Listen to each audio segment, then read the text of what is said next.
Hey, Tom, I see you there. Let's invite you up. This is not the smartest guys in the room. Today, we're going to talk about how to scale your business, grow your team.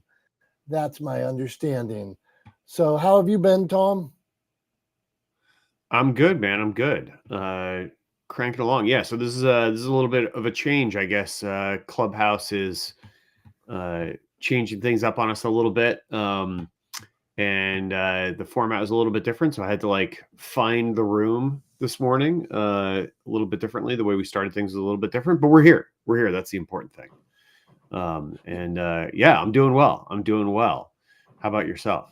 I'm doing well. I wonder what people think about the new ways to find the rooms and everything like that. Is it like I'm almost seeing the app going back to where it was 2 years ago with more live rooms, or at least remember there was this big switch about a year ago where they're like, oh, it's going to be all voice messaging.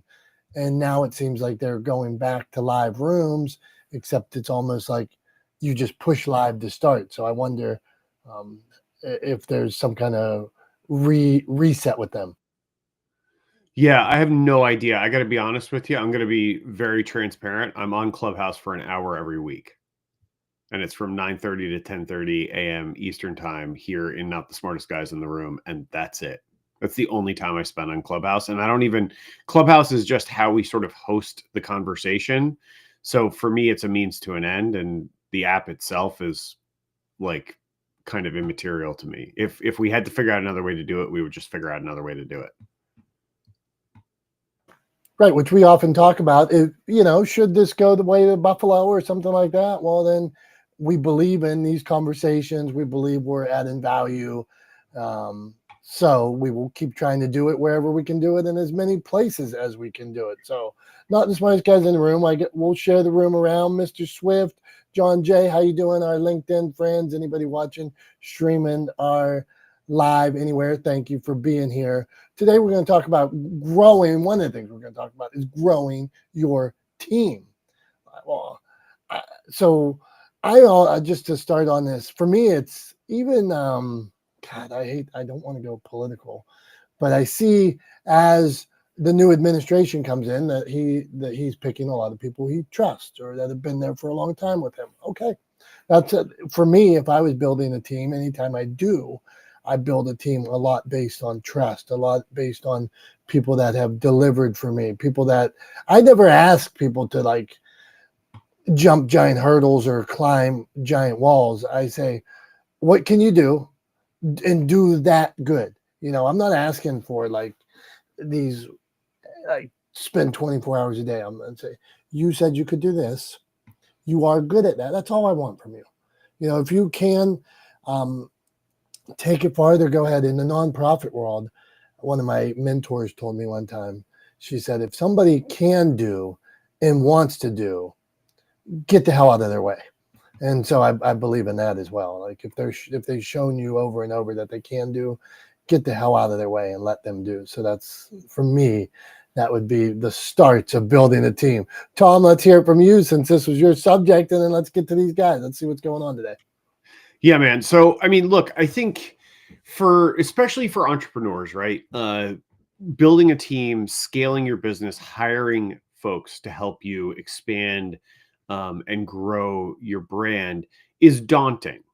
It's challenging for a lot of people. And it can be scary, I think, for a lot of folks too, when it comes to taking that leap. Because it's one of those things like now, not only are you accountable for yourself, right, and accountable to your clients, but you're adding to the list of people you're accountable to because you are now accountable also to that person, that employee who you've entered into an agreement with, right? That person that you've hired to be a part of your team trusts that you will fulfill your end of the bargain, right? Every week when it's payday, right? They're confident you're going to fulfill your end of the bargain when it comes to helping them realize growth potential or raises over time, expanded earning potential, things like that. So it's daunting and scary. I've spent about the last year, I think maybe more than a year, looking to start the process of growing Talex Media and adding team members and bringing folks on. And there's a couple of different sort of roads I went down in the pursuit of that. I just hired a new team member, a new business development legendeer, and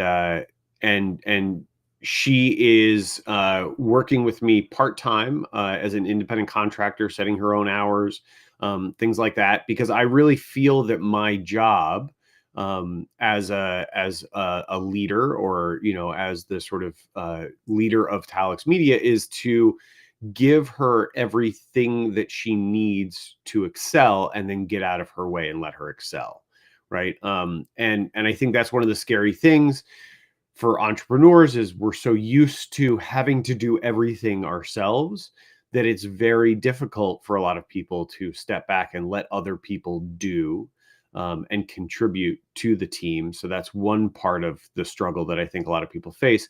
The other side of it is, or another aspect to it, is that when it comes to hiring and scaling your team, often people get really caught up in looking for someone that is sort of the ideal employee in a box, right? They want somebody off the shelf who has every single skill they could possibly imagine needing in someone, so that on day one, they can, quote unquote, hit the ground running. And I think that's a mistake. I think that's a mistake that a lot of people make. I've heard many people say over the course of my career that you should always hire for the individual, for the person, for who they are and what they bring to the table as a person, rather than for the specific skill set, right? At the end of the day, what I was looking for and what I found in this person that I've just brought on to work with me, is somebody who believes in the mission, somebody who is excited to help Talex Media grow because she wants to see the same change that I want to see, right? She wants to help businesses communicate more effectively. She wants to help humanize the world of business. And so that's the person I want. Does she have some of the skills that I was looking for? Absolutely. Does she have every single skill that I could possibly imagine wanting or needing in someone right out of the box? No, but that's great. Like, that's fine. Because at the end of the day, the fact that she believes in what she's doing, that she believes in the broader mission of Talex Media, means that she is going to do better at her job, that she is more likely to excel than someone who had a more developed specific skill set, who maybe didn't really care about what they were doing, or was only showing up for the paycheck, right? Or only showing up for the commission. So that's what I was looking for, was somebody who believed in the mission. I finally found someone where all of the other sort of logistical pieces lined up to make it work. And so we just started working together. But I think those are some of the challenges that people face, is hiring for the right reasons, actually letting people that they hire or that they subcontract to do their jobs, and getting out of their way and just giving them all the tools and the resources they need to excel, rather than trying to micromanage the work that they do.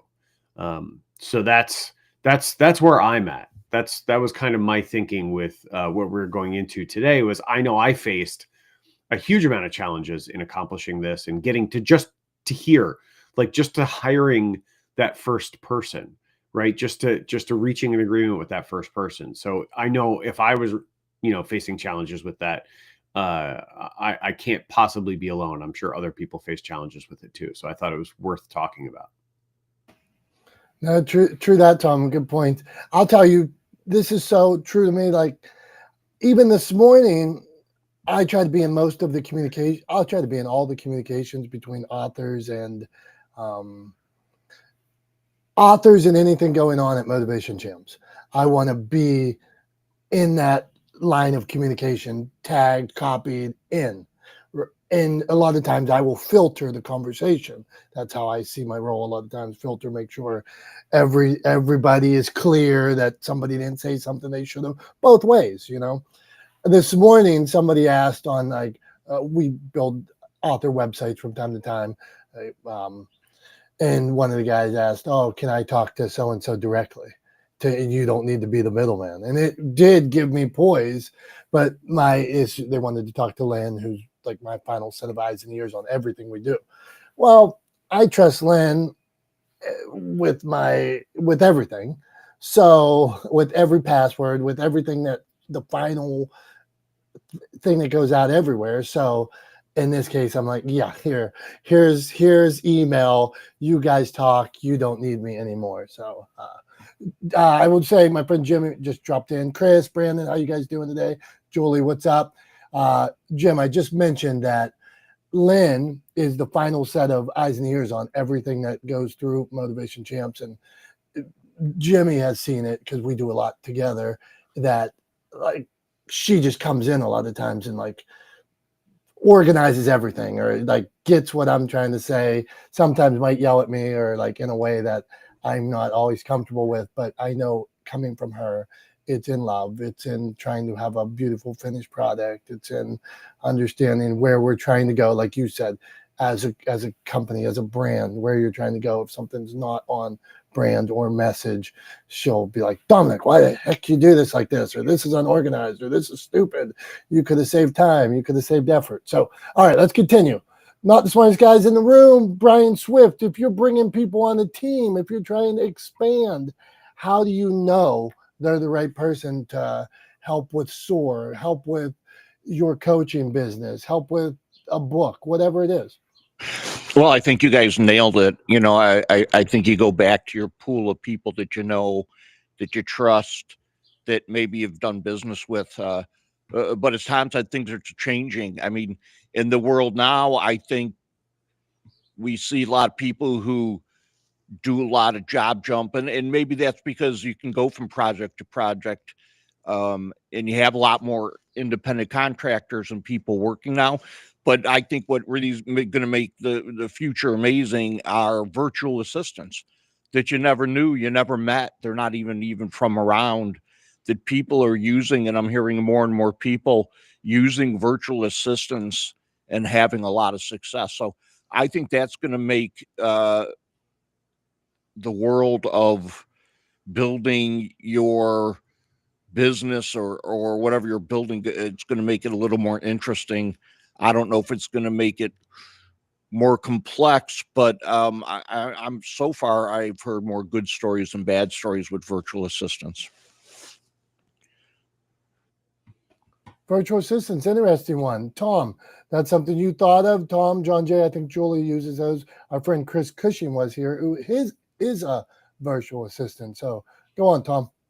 Yeah, I mean, I think, VAs can be a great resource for people. It's not something I'm using right now or I've used in the past, but I anticipate kind of going that route in the future if things work out from a business development perspective with my new hire.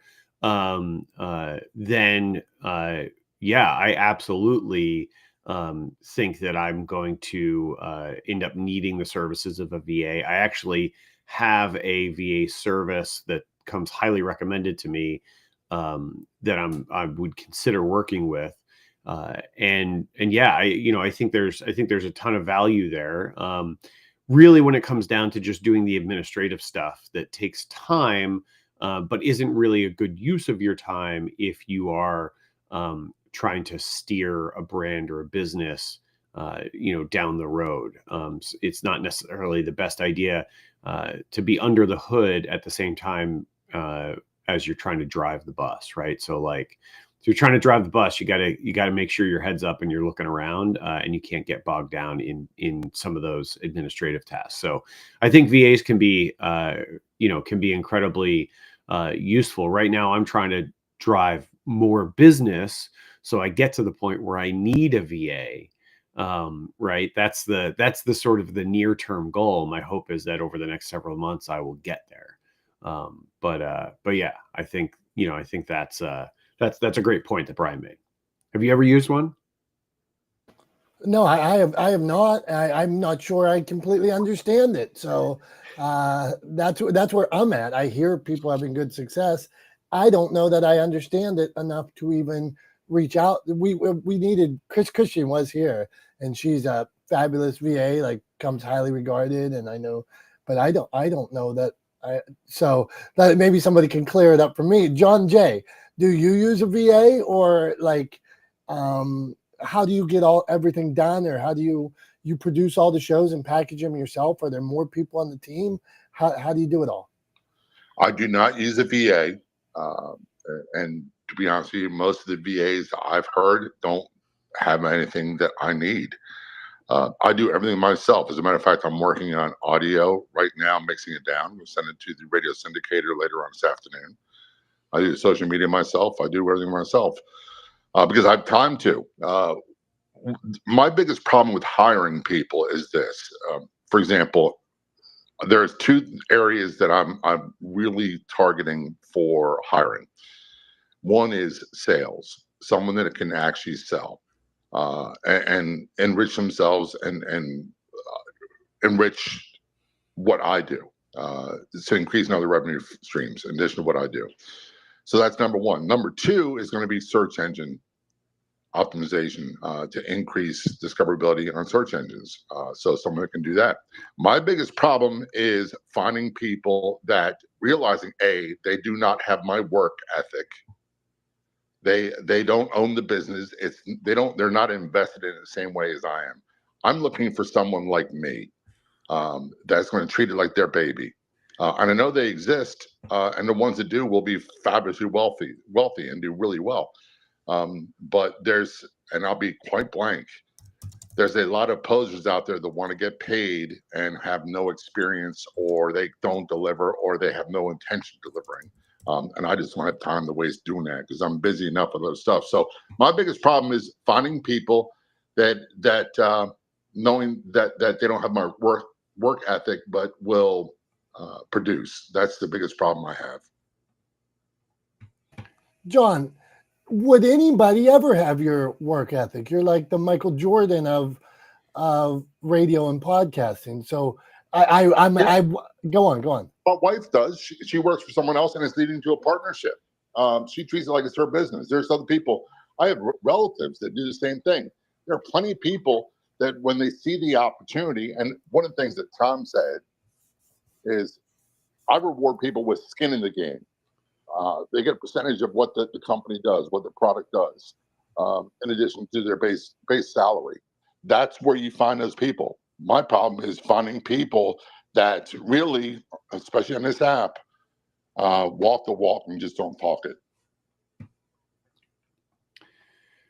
I mean, I think I hear what you're saying, John. And like, look, in an ideal world, everybody would, care about a brand, or everybody that worked for a brand or a business would care equally about that brand or business. But the truth of the matter is that that's very unlikely to happen, I think. Right. I believe I've often said, right, I've said this to people, and I talk about this in the context of how businesses try to communicate with their audiences. And what I say to them is, you have to think about your audience first. You have to think about it from their perspective, because no one is ever going to love your baby the way you love your baby, right? If your business is your baby, no one is ever going to love your baby the same way you love your baby, right? Like, just the same way, if you're a parent, no one is ever going to love your child the same way you love your child, right? Because it's your child and only your child, right? No one else has the exact same relationship with it, so they can't possibly care about it the same way that you do. So while I 100% believe that you can find people who subscribe to the mission, right, and who believe in the work that you're doing and are committed to the furtherance of that work or that mission, and I believe in giving people skin in the game and having them reap the benefits of their hard work, right, by giving them a percentage of revenue based off of the revenue that they bring in, that they generate for the brand or the business. I 100% agree with and believe in doing that.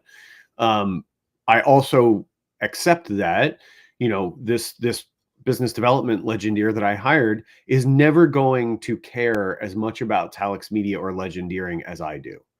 It's just never going to mean to her what it means to me, because it's my baby. I started it. I built it. I thought of it, right? I you know, for lack of a better term, I birthed it, right? It is my creation. And so no one's ever going to love it the way I love it. And I'm okay with that. I just want people to like it a lot, right?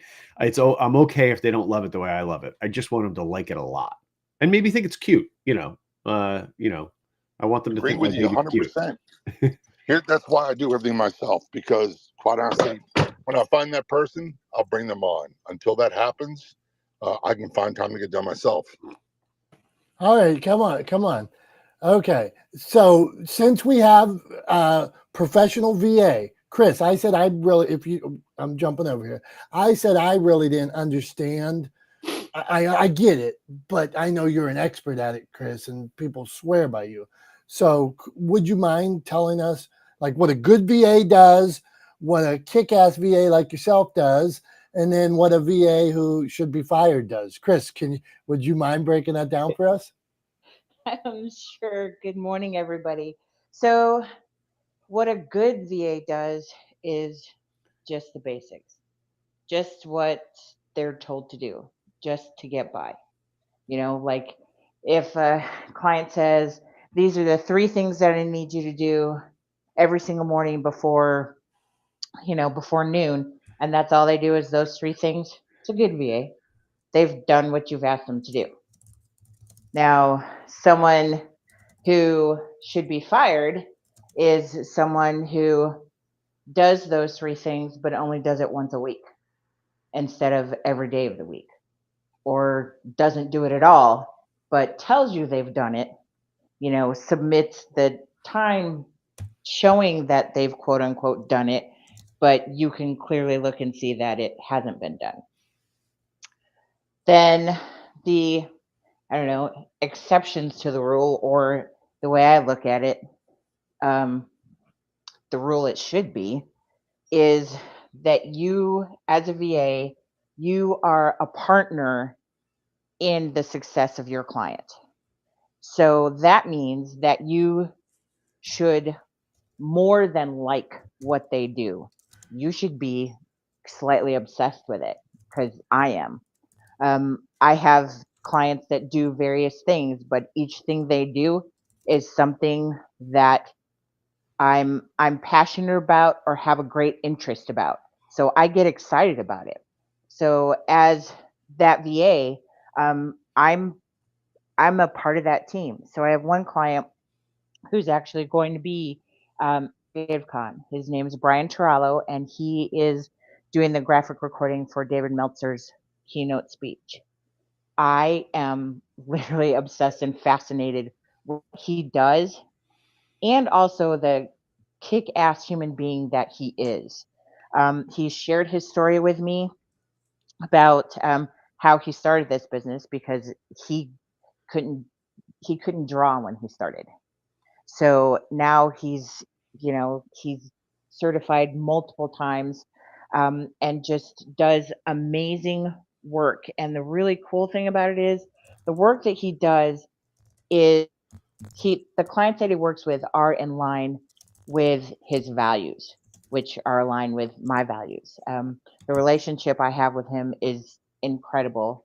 And I think that if more people are willing to share their journey, share how they got it, share how they birthed that baby. This is the one thing that, started me into having my business, and sharing that story, I think would VAs get excited about it. And I also think that a big part of choosing the right VA for you is have a list of questions. Have a list of specific questions you want answered. And the questions should be formed in a way that you get a good feel of who that person, what that person looks like. So that when you're talking to them, within the first minute or two, okay, yep, this is going to work, or no, it's not. When I had my conversation with Brian, it was actually to do something completely different.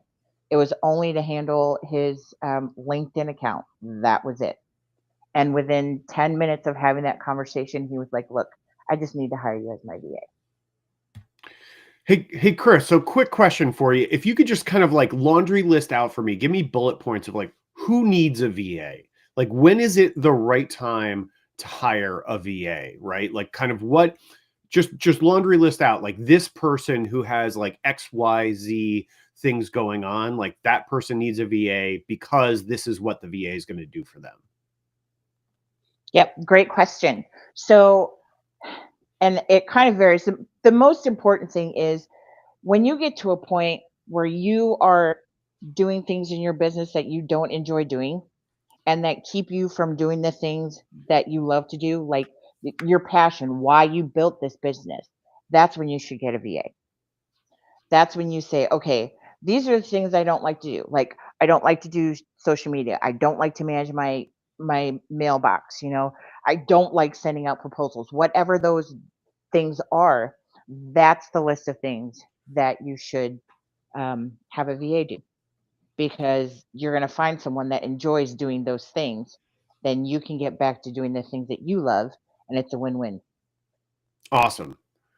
Cool. Thanks for that, Chris. I appreciate that. Now, Julie, our friend Julie, who's in the room, is somebody who has used a VA, right? So what I want to hear from you, Julie, what I'm curious about is, taking that idea that Chris just talked about, that all the things you don't want to do that maybe are sort of time sucks for you, what does offloading that work to a VA enable you to do as a business owner or an entrepreneur?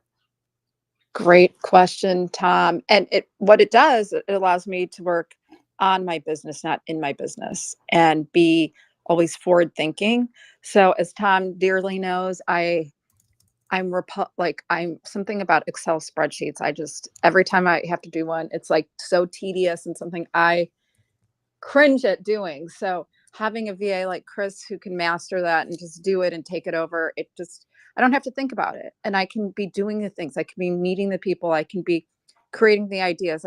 Can be creating partnerships. I can be doing high level thinking, 360-degree thinking, as opposed to just like, oh my God, I have to do another Excel spreadsheet. And then you like lose your joy too for what you're doing when you are in that mire of doing the tasks that you don't want to do. So I would say it allows me to work on my business, not in my business. Does that answer your question, Tom? Have we gotten there? Yeah, do you know what a VA is now? I came in this just enjoying you and John ticking each other back and forth, slightly disagreeing, but Chris cleared it all up for us, and I thank you very much. What are the things, you guys, that you don't like to do? Like, I'd love to hear it, that you wish you could offload to somebody else. I think everybody on the stage has something. Okay, let me go into this here. I feel like I entered business. I spent 20 years in sales basically, and have been involved in other businesses throughout. So for me, I expected all of this, like I expected the shit and the grind and the emails and the proposals. And so I don't now, could there now, Tom mentioned like growing today, and I was thinking scaling in general. Could there be duplication of things that I do that like to put out twice like, could I put out more, like, let's say just content? Could I put out more content with the VA? Probably, because if I'm putting out 300 pieces a week, could I put out 600? So John, I'm going to go to John on this. Like you said, you like Facebook and you like doing it. Me too. I don't mind it. Could you put out like 1,000 pieces rather than 500 if you had a VA, or would you think, that's not going to be on message? I could, but it's about results. Do they deliver results? To be honest, if a VA said I can do this, I can meet with you, we can share the vision. they can understand where I'm coming from, what I need, and they can produce results. We're going to have a happy relationship long term. That's the biggest time suck is my social media is the biggest time suck. But it's for me, it's the bottom line is always about increasing revenue, decreasing workload while increasing expenditures, but not increasing my revenue makes zero sense to me. I think that makes sense, John. I mean, I would look at it from the terms of like, you know, for if I was going to have somebody take over like Facebook, right? If I were in your shoes and somebody said, "Hey, you know, you could be spending more time developing relationships with other radio stations to further, you know, the syndication of your program. That's a better use of your time." And I'm just making things up, right? I don't know if that's actually how the syndication system in radio works, but you know, if it were like you could be spending more time focused on getting on more radio stations, on furthering the syndication of your program, right? That's a better use of your time than drafting Facebook posts, right? What if a VA could, you know, you sit down with a VA, you give them, you know, you have them look over your profile to see all the posts that you've been putting out, right? And then you say, okay, in the vein of the posts that you see on my profile or in this group or in this community, I want you to start drafting posts, and ideally I want to post one a day or two a day or whatever your schedule is, and just have them start feeding you drafts. If now all you have to do is go through those drafts and say approve or disapprove, like yes or no, right? Or maybe make a minor tweak to the language or something, rather than having to start from scratch each time. Is that worthwhile, right? Does that mean that you can then focus more time on revenue generation? Well, to be totally honest with you, it is another revenue stream for me that develops monthly revenue. If someone said they do 2 posts a day for me, we would have no conversation, because if I can get by with 4 posts a day, I'd have so much free time to do other things that I wouldn't need a VA. I do about 18 posts a day on Facebook alone. Other social media like LinkedIn, 2, sometimes 3. Other ones, 2 a day. So it's a constant thing. See, here's the problem I have, Tom. Most people, again, talk the talk, but they don't produce results because having an extra expense is not something I'm interested in.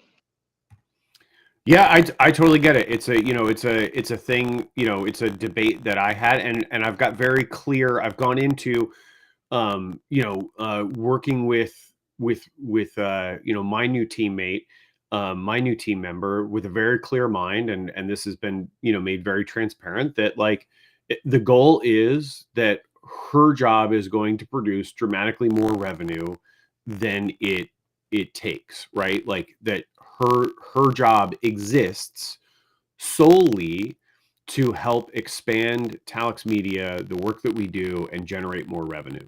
And if that doesn't happen, then we're not going to keep working together, right? Basically, like that's the end all, right? If the revenue goals aren't eventually met, if we don't actually, you know, exceed, if revenue generation, if we don't stay in the green, if revenue generation doesn't exceed expenditure, it ceases to be, right? Now, there's always a bit of a ramp up. It's not going to be an instantaneous thing.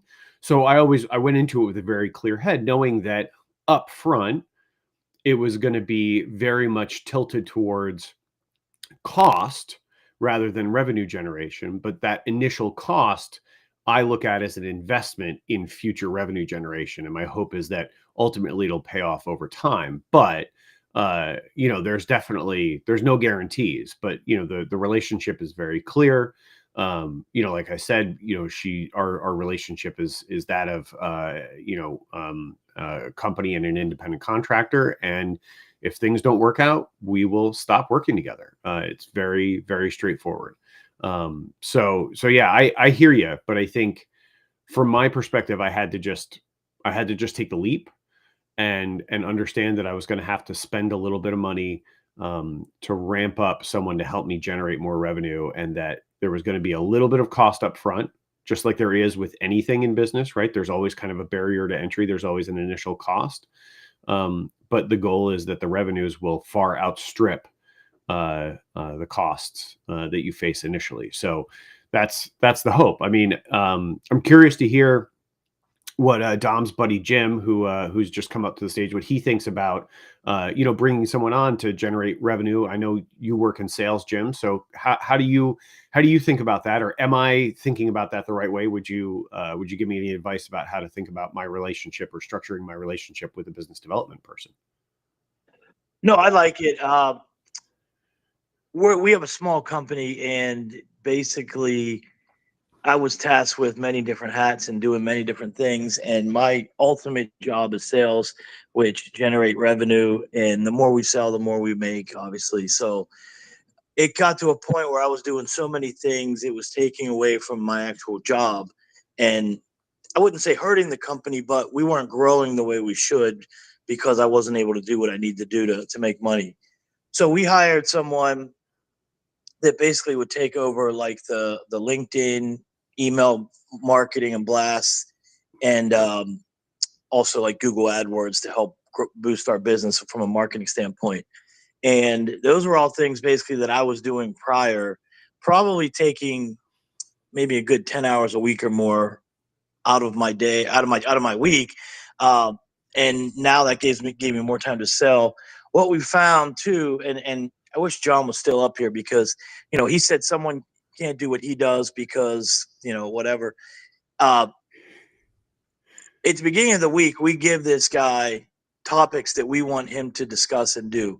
One of the things he did was he changed the format of how we put stuff out. It looks way more professional now. It looks way better. So how we were doing it before worked, but he improved how we're doing things, which that alone has led to more leads, more sales. We've had any conference we go to, any place I visit, they always talk about how great our LinkedIn looks. And that's all because of this guy who we hired. The return on investment from hiring him has been great. I mean, we're making way more than obviously we pay this guy to do it. So it's been a win-win for us. It's really helped us to give me more time to do what I need to do. And every time we give him a topic, he gives us a draft before it goes live. Now this is important because this guy he's a Mexican guy. His English doesn't always transfer properly. So we really need to look at every single line before sending it out. And there are typos and things like that we find that we make it, we make it the way we want it. There's some inaccuracies we find, we change that, but we always have final say on what goes out. And, that only takes maybe 5 or 10 minutes every time you send something over. So, it really helps us from a time standpoint. And yeah, I think everything you said, Tom, is correct. And, if you get in sync the way we are with this guy, I think, it'll only be a benefit for you. I think thanks, Jim. I appreciate that.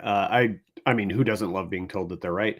So I'm always a fan of hearing that, but also a fan because it's good to know that as I take these steps to grow Talex Media, that it seems like I'm at least on the right path, right? Which is always nice. Hey, Tom, I want to tell you you're right because I know Dom never does. So, I may be buddies with Dom, but, I listen to you guys enough.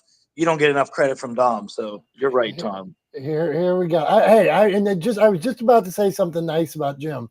I was going to say how I mentioned Lynn is like eyes and ears, and I bring her in on every project. Like me and Jim are like that too, where we're so close that like we were filming a teaser trailer a few years ago for this Quadfather that we were doing with Brian. And Jim was one of the guys that like Jim isn't he's in sales. He's not in the business of making movies or productions or anything like that. And I was like, well, I need you to be here. And he's like, well, just be here, like, and it was like, we filmed it. I think we went in at midnight and filmed overnight. And I just wanted him there as somebody that has my back. And we do a turkey drive and things like that. And put out hundreds of turkeys every year. And it's because, and Jim's like, he's there. And elevates it and takes it to the next level. So having people that have your back beside you at all times is thankful. Now, I got a side question. I want to sidebar all this. You guys are being too nice to everybody. I want to tell you something I hate real quick. And if anybody could help me ease this problem. I hate that it gets dark at 5 o'clock and 6 o'clock. Is there a place in the world that it doesn't get dark at 5 o'clock or 6 o'clock? Like, I mean, I know, Tom, you were in Alaska and there's times where it's light like 24 hours a day, but is there a place in the world where there isn't like daylight savings and I could go like at 7 o'clock and ride my bike year round? So please, Tom, go on, and then anybody else. Yeah. All right. So a couple of things. First, before I address that go on. question, I just want to say too, to a point that Jim brought up, when he's talking about their relationship with the guy that they've hired to help them with their LinkedIn profile and generating sort of awareness, brand reputation, things like that on LinkedIn. It's always faster. It's always faster to edit than it is to draft, right? And I think a lot of people miss that when it comes to, hiring someone or hiring a VA to create drafts for you, or right. I'm not even talking about managing your social media. I'm just talking about creating drafts or helping you, create posts, right? It's always faster to edit than it is to draft from scratch. So just bear that in mind. Like, it could be a worthwhile investment in terms of time savings, right? And better allocation of man hours and better efficiency for your time use to have somebody else do the drafting part of it that takes more time. And then you just go in, do the edits before it goes out live online. So just something to think about there that I wanted to hit. And Dom, to answer your question, I just want to give you like a very basics sort of basic geography / astrophysics lesson. Okay, this sounds like you're being an ass, but go on. Yeah, there is a place in the world, on.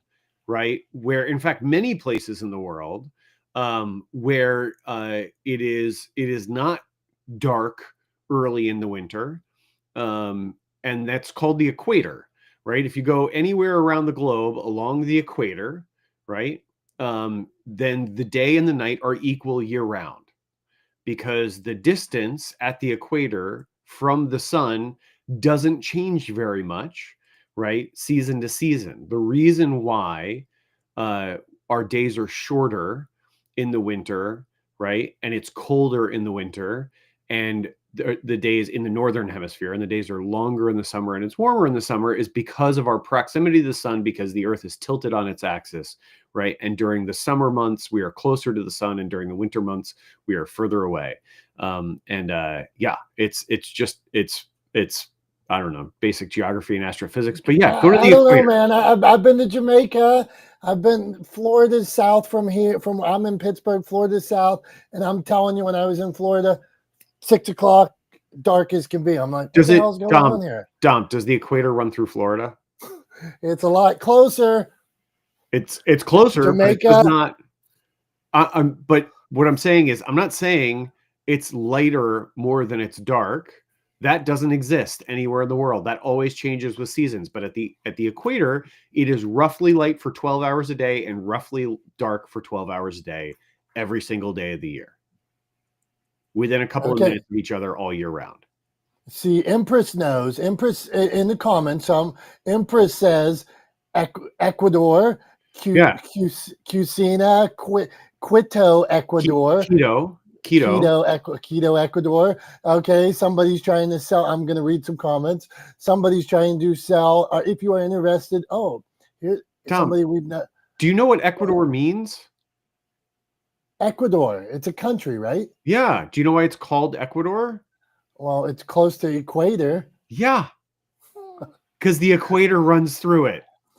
Come on, let me read my comments here. Okay. Somebody says, so we get comments from time to time, and anybody wants to comment on LinkedIn or anything. Dave says, hello. He lived in Malta. It was like that. But Coach Richard says, it's interesting because we weren't talking about this. He says we can invest $200 with him to get $3,400 in 3 trading days. John Jay had to run. Julie asked if back to our subject that we were talking about, growing, she says, is there a control issue we deal with when offloading responsibilities?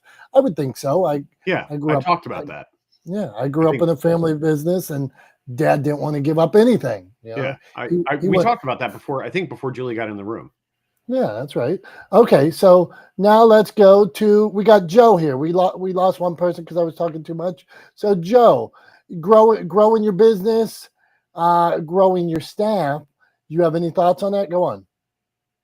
Oh, that's the hurdle that I'm currently having to challenge. So I'm going out to fundraising events more to find team members than I am to go fundraise. Trying to find other people that want to work on projects. Okay, what kind of projects you talking, and how do you go about it? I mean, how do you grow? I mean, are you just trying to network and say, hey, let's do this together? Are you, is it a piece of the business? Are you paying them? What's your thoughts?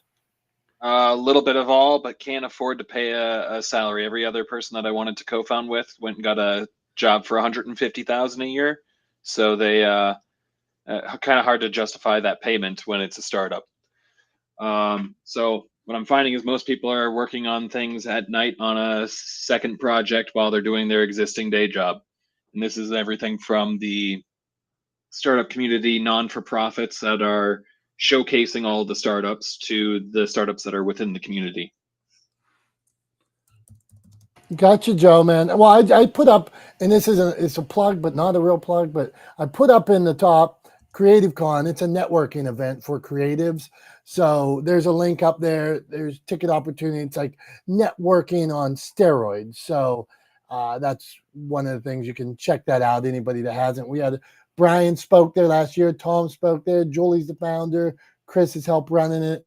Dave, you were coming up. I said yes to come up. You said you had a question. So it could help you, but I like the idea of networking and meeting as many people as you can. And who knows, maybe somebody brings another resource to your team. Okay, good. I see Dave's going to try to come up and answer this question. So hold on here. Okay, and then we got show and tell soon. So maybe we should go to show and tell before Dave. What do you think, Tom? Yeah, let's go to show and tell while we're waiting for Dave to get up on stage here, and then yeah. And I watch Dave's videos, so if you can figure out how to bring him up, his hand is raised. There's hand raising. Well, now I don't. Oh, okay, yeah, I don't know. All right. I'll invite him up. We'll see what happens. Okay, so I'm gonna keep it simple. I've been refinishing. I'm working on finishing my basement. As you can see, if anybody sees behind me, there is always a lot of pictures behind me. I value memorabilia. I used to have a restaurant called Icons. The icons were the pictures on the tables, the pictures on the walls, the sports heroes and things like that. So this is Rocco Mediate. Rocco Mediate is from my hometown. He's a golfer. I met him one time, and man, his hands were big. You would think a golfer isn't such a big guy. His legs were big, his hands were big. I was like, his forearms were huge. And so he took Tiger Woods to this is a local guy, regular old Joe, course pro. He once took Tiger Woods to extra holes, overtime. I don't know what you call it in golf, to extra like overtime in the US Open. And this guy, he gave it his best, and he ended up losing the Tiger in the additional holes. But for that one day, that one moment, he was as good as the greatest player, one of the greatest players to ever live. So you never know. On that day, at that moment, you give it your best when your time is right, when you put in the effort. This guy, he had that moment. And right below is a picture of my mom and my dear wife that was on the wall too. So that's what you got. 3 of the greatest. So that's my show and tell today. I mean, I like that because like it's one of those things that just hammers home the point, right? That you always have the potential for the performance of a lifetime, right? And I think that's what that's what that demonstrates, right? Is even if there's somebody out there who is better than you at your given profession or or better than you, in your given industry, that doesn't mean that you can't compete with them, right? That maybe they're consistently better than you. Maybe they've been doing it a little bit longer. Maybe they have a slightly different approach, but that doesn't mean you can't deliver the performance of a lifetime, and that you can't compete on the same level. So I think it goes to show that, one of those things, like one of the things that I think separates, there's tons of things that separate, people like Tiger Woods or sort of Michael Jordan, who are the sort of goats of their sports or their games. But the thing that is similar is that they're considered that because of they consistently deliver performances of a lifetime, right? So just because you can't consistently deliver that doesn't mean it's totally out of your reach all the time. So if you just keep working towards it, eventually there's an opportunity you can get there and maybe get there more than once, right? I feel like maybe that was the highlight of his professional golfing career, was that performance at that particular US Open. But I bet you he's played a lot of really good rounds of golf before and after that. And that wasn't a fluke. It's because he put in the work, he put in the time, and he kept working at it. So yeah, I think that was a good show and tell. And it looks like we've got Dave up on stage now. So let's see if we can. I just want to sidebar, Tom. Your explanation was great, and I wish I would have said that when I was showing my pictures. So well done. Okay, Dave, I watch your videos. A Daily Stoic. What do you got going on, Dave? And Dave's getting into coaching. He's working on his content. So what do you got for us, Dave? Yeah, I guess it's more of a question for the room. So I'm trying to, because I know you guys were talking about kind of marketing a little bit earlier, of trying to put it out there. And when Willie was saying, yeah, he puts out like 4 to 18 pieces of content a day, I'm struggling to just trying to get out one a day on all the platforms kind of thing. So my question is this, because I do a free men's group as kind of like another marketing kind of way. What interesting or novel or unique marketing approaches or reach out approaches or networking approaches have you tried that have been successful? Maybe not necessarily that cost money, but maybe are just more kind of time for money. Because I'm just a solo entrepreneur and I have no money, so I have to do everything as cheaply and efficient. The biggest gift I have is time. So how can I effectively use it? Or what are some interesting strategies you've tried that have led to results? That's my question. Okay, Julie's raising a hand or high fiving you. I never understand, so we'll go with I'm Julie raising my first. hand. Okay, it looks so much like a high five. So it's a high five too. Okay, go on, Julie. Give Dave some answers. Well, I'm going to give one that I really, really love, and for the most part, it's free. Join meetups. Go to meetup.com. Find different tribes there and start networking. There's something more powerful about doing it, even though a lot of them are on Zoom. Doing that IRL as opposed to just posting, because you get that instant connection, if you will. So meetups.com. Hope you try it out, Dave. Okay, let's go around the room before we get to wrap up, and let's just see really. So Dave, the question is ways to network. Is that your thought? Or yeah, ways to network or market your business, or to kind of like for my coaching business, or just ways to network and market yourself, not necessarily with the traditional ads or posts. What are some unique or novel ways that you've done it? And Julie, I actually do have a meetup group where I do that with my own Zoom thing that I put in a lot of places. So I love that idea. Okay, so I'll go. Just why not start a podcast or be guest on podcast, or to get your message out to more people, meet more people. You need to meet more people. Okay, Chris, what do you got? Chris, Joe, Brian, and then we'll go to Tom. Chris, you heard the question. Go on. So yeah, meetups, Clubhouse obviously is good. There's various rooms on Clubhouse that you can go and network, but then also learn from other folks in the room. Those are probably my go-tos. And I just think really putting yourself in the room with the people that you want to work with is key. You should come to CreativeCon, just saying. That's good advice. Okay, Joe, you were asking the question, but also, have you thought of any creative ways that you've got yourself out there over the years? In the last year and a half, I go to one of the startup community events in my area, and then that's how you hear about the next one. Because the non-for-profit that puts on, let's call it Mini Bar, then introduces you to beta.mn, which then has their own events. They got 4 events a year, and then they tie you to another non-for-profit community that's hosting events around the startup. And then you end up at a whole week worth of startup events put on by one non-for-profit, but overlaps with everyone that's in the community that participates. So go to one event and find out what the next event is. There you go. Thank you, Joe. That's a good one, man. Mr. Swift, who's always out networking in different ways. Really, Swift is everywhere. So that's what. Go on, Brian. What you have any creative thoughts on how to meet new people or get yourself out there? Yeah, well, there's a lot of online ones, a lot of online groups, which are good because in terms of time management, online groups are pretty good, and you can find them almost anywhere. Most of the ones I found are through Facebook. And I don't know if it was on your last episode or where I was, but somebody started going out to breakfast and just blasting, hey, I'm going to be at this restaurant at 7:00. I'm an entrepreneur, and if you want to come out to breakfast and just have a conversation, come out. And they said, the first couple of times they did it, they got nobody, and then it was 2 people, then it was 4 people, and that really grew. And I think it's something I want to try. 1, I love breakfast. 2, it gives you a reason to kind of get out.